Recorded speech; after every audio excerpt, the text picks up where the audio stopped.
Welcome back, everyone, and thank you for tuning in. It is I, the natural Chris Black of the Saturday Night SlamCasters podcast, independent professional wrestler, and everybody's favorite narcissist. And I am bringing you my continued coverage of the 2021 G1 Climax tournament. The action is heating up, as after today, there is only 2 nights left before we have a winner of the B block. There are 6 matches for me to cover, so I won't waste any more time. Let's get it. In the first match, we have Hiroki Takahashi defeating Oiwa, the Young Lion. Oiwa tries to bring the fight to Hiroki, but gets stopped cold by a chop and then starts getting chopped to shit. Man, welcome to the business, kid. And if you're wondering, yep, this was a rite of passage, getting chopped to shit. This often happens to a lot of rookies in the business. And it's just a way of just kind of initiating them in. Again, welcoming them to the business. Oiwa tries chopping Hiroki back, but he gets it even worse. It gets to the point where Hiroki is even laughing at one point. Man, Oiwa's chest is red as fuck. Hiroki keeps trying to pin Oiwa to physically wear him out, forcing him to keep constantly kicking out. To his credit, Oiwa doesn't back down or even slows down. He keeps bringing the fight to Hiroki. It's not until Hiroki locks him in the crab and he puts it on real deep that Oiwa has to tap out. Man, Hiroki basically beat him with chops and a crab. What a way to start the night off. All right, next match. Tournament action. We have Tonga defeating Taichi. Taichi comes out and we find out that his ribs are taped. However, these two are no strangers. They fought over the tag titles earlier this year and Taichi's Iron Glove, so they are very familiar with each other. Taichi gets in Tonga's face, holding the belt, kind of like, yeah, we've got it back, these are ours. So the match starts out with some violence.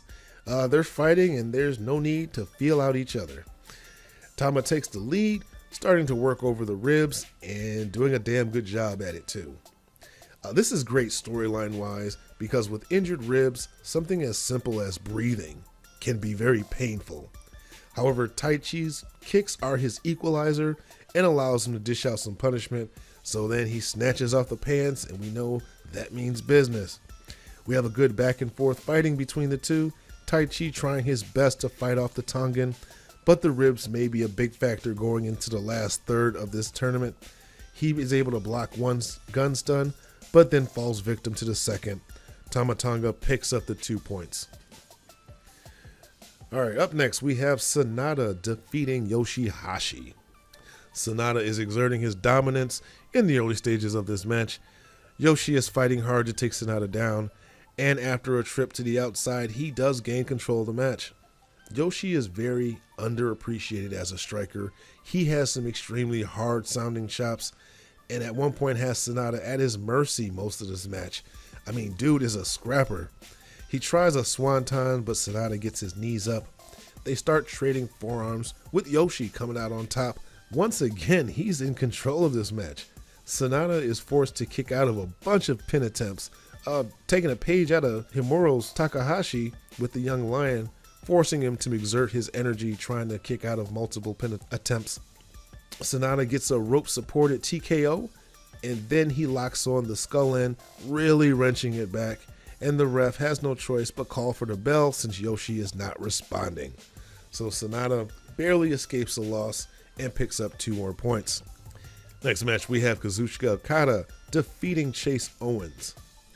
This match opens up with some nice spots. Okada shining up on Chase.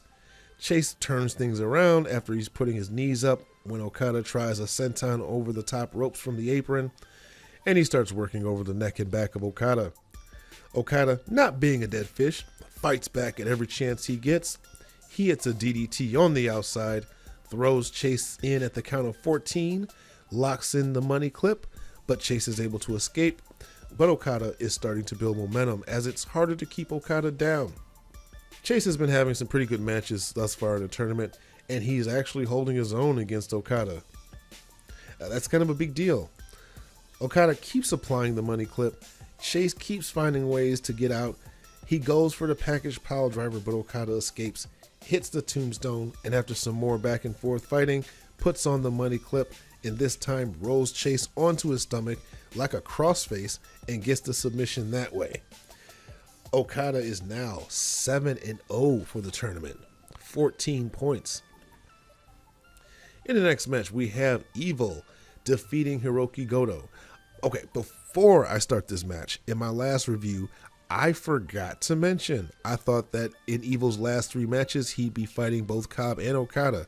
But no, he already fought Okada and he lost. His one loss was to Okada, so he must win all 3 of these remaining matches in order to stay in contention. Anyway, looks like Evil told Goto to lay down. Since Goto is already eliminated, Evil's just like, lay down, let me get these points. But instead, Goto attacks. As Dick is untying the turnbuckle padding, Goto charges, Evil moves out the way with the corner pad in his hands, Goto hits the exposed buckle. And of course, because it's Evil, we get the table spot. Evil starts working over the back. Goto finally starts to build some momentum. Evil bails out the ring. He baits Goto to come out. Evil rolls back in the ring. As Goto is trying to climb back in the ring, Dick grabs his legs. Evil knocks Goto off of the apron onto the barricade, again knocking the timekeeper table over. Goto, still trying to build momentum, is able to nail a Ushigoroshi, but Evil throws him into the ref, knocking him down. Dick hops into the ring, hits the Magic Killer, which only gets a 2 count. Evil lands a Darkness Falls for only another 2 count. Goto is fighting out of it. Everything is Evil, hits a reverse GTR, and then goes for that nice cradle pin. But Dick Togo is in the ring, so the ref doesn't even see it. He could have pinned him 10 times over. Goto looks like he's about to put Evil away. However, Evil hooks the ref, and they both fall down. Dick is choking Goto with the Garrett, and then everything is Evil, and just like that, Evil steals another 2 points. Something's got to be done about Dick. Next match, Jeff Cobb defeats Tanahashi. Jeff Cobb walks to the ring looking super confident, and he should. He's 6-0. And after this match, 7-0. Tanahashi, being smart, tries to make Cobb makes the first mistake. He powders out, and then he gets back in the ring. Cobb, with both strength and agility, is able to take control of the match. He hits Tanahashi with the backbreaker and plays guitar on his abs. Tanahashi tries to fire up, punching Cobb, who just smiles and then tussles his hair like, oh, little guy. Jeff Cobb misses a second rope senton, and then Tanahashi starts the attack on Jeff Cobb's leg, and then he locks in the cloverleaf. After not being able to completely take Cobb out, he does a high-risk crossbody from the top rope to the outside, landing on Cobb. Crashing on Cobb is more like it. With the leg compromised, Tanahashi is still in control, but he can't keep Cobb down for long. He hits a high fly flow, but Jeff Cobb puts his knees up. Both men are hurting after that. Cobb's hurting his knees, Tanahashi's ribs are hurt.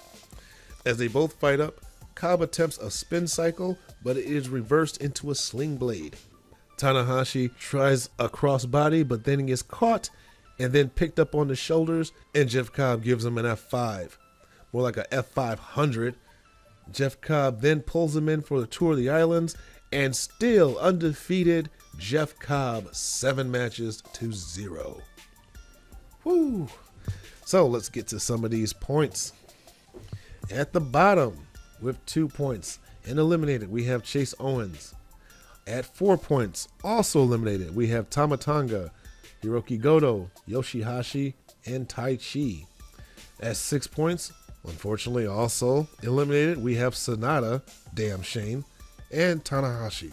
Evil is stuck at 12 points, and Jeff Cobb and Okada both undefeated at 14 points.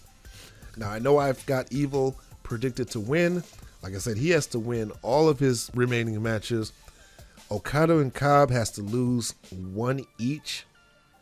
Okada actually has to lose a couple in order for Evil to win. So I might have to think again about Evil taking the block. But anyway, let's get ready to take it home.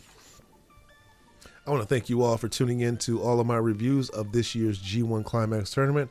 If you are enjoying my reviews, be sure to hit that subscribe button on your way out.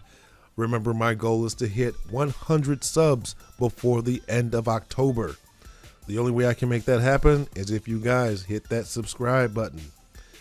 You can follow me on social media. Links are in the description. That'll take you to my Facebook, Instagram, and Twitter pages. And don't forget to give the Saturday Night SlamCasters some love.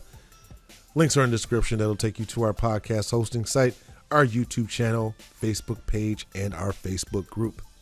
I'm really enjoying doing all these reviews for you guys. So until next time, come get slammed.